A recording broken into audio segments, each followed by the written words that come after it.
हेई hello, कहाँ जा रहे हो? रुको रुको रुको, जरा सबर करो, देख तो लो पहले। আমি হচ্ছে মণ্ডল, আর এটা হচ্ছে সাজ পিঠের রেসিপি।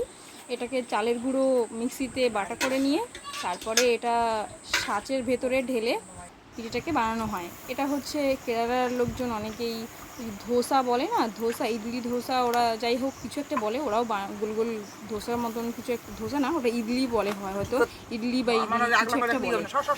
তো ওদের মতনই অনেকটা এটা, কিন্তু এটা আমাদের গ্রামীণ পদ্ধতিতে আমরা বানাই এটা সাঁচে ফেলে। তবে এটা খেতে খুব ভালো লাগে, ভালো টেস্টি।